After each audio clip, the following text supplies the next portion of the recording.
तो दोस्तों डीएलएफ ने अपने क्वार्टर टू के नंबर को डिस्क्लोज कर दिया है। तो चलिए देखते हैं क्या है क्वार्टर टू के नंबर्स के अंदर। डाटा बेसिकली क्रोर्स में है।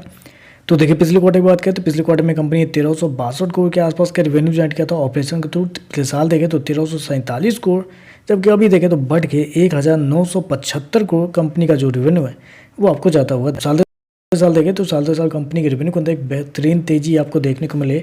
लगभग बोल सकते हैं आप 50% के आसपास का जंप है कंपनी के रेवेन्यू के अंदर साल दर साल। वहीं अगर क्वार्टरली बेसिस पे जाते हैं तो वहाँ पे भी लगभग 50% के आसपास की तेजी है। तो कंपनी के रेवेन्यू के अंदर देखें तो एक सॉलिड जंप आपको देखने को मिल रहा है साल दर साल, क्वार्टर दोनों। कंपनी ने शो कितना किया 1975 करोड़ के आसपास के रेवेन्यू, जबकि मार्केट का अनुमान था मात्र 1443 करोड़ के आसपास। तो मार्केट के अनुमान से देखें तो कंपनी के रेवेन्यू के अंदर बेहतरीन तेजी आपको देखने को मिल रही है। चलिए कंपनी के खर्चे क्या निकलते हैं वो देखते हैं। पिछले क्वार्टर में कंपनी ने 1272 करोड़ खर्च किए थे, पिछले साल 1012 करोड़। अभी देखें तो कंपनी के खर्चे 1604 करोड़ के आसपास आपको देखने को मिले। तो खर्चे भी देखें तो खर्चे भी कंपनी के मतलब ठीक है, ऑन एन एवरेज कंट्रोल में ही आपको देखने को मिल रहा है। चलिए कंपनी का प्रॉफिट क्या निकलता है वो देखते हैं।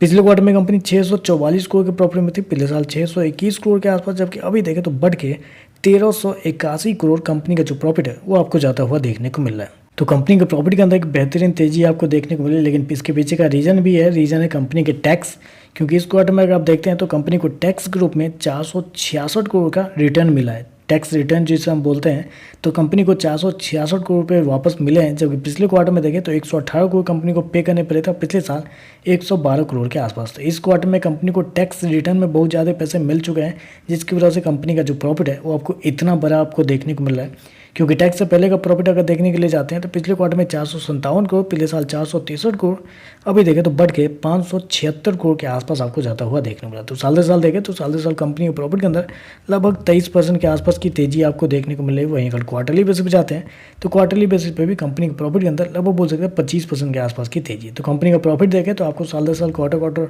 बढ़ता हुआ देखने को मिल रहा है। वैसे अगर बस कंपनी के नेट प्रॉफिट की बात करें तो 1381 करोड़ के आसपास है, जबकि मार्केट का अनुमान था लगभग 614 करोड़ के आसपास। तो यहाँ पे भी देखें तो मार्केट का अनुमान से बेहतर है। हालांकि इसमें कुछ टैक्स के एडजस्टमेंट है, जिसकी वजह से आप कहना मुश्किल है कि इस पे मार्केट रिएक्ट करेगा कि नहीं करेगा। लेकिन ओवरऑल देखें तो नंबर कंपनी का प्रॉफिट आपको पॉजिटिव साइड पे ही आपको जाते हुए देखने को मिल रहा है। ईपीएस देखें 2.61 पिछले क्वार्टर में, पिछले साल 2.52, अभी देखें तो 5 रुपये 58 पैसे के आसपास आपको देखने को मिला है। तो ओवरऑल अगर देखा जाए तो नंबर अच्छे देखने को मिल रहा है। सबसे अच्छी बात यहाँ पे ये निकल गई कि मार्केट का अनुमान था लगभग 1400 करोड़ के आसपास का रेवेन्यू, कंपनी ने शो किया है लगभग 2000 करोड़ के आसपास का रेवेन्यू। तो मार्केट के अनुमान से तो कई ज़्यादा बेहतर कंपनी का रेवेन्यू आपको देखने को मिल रहा है।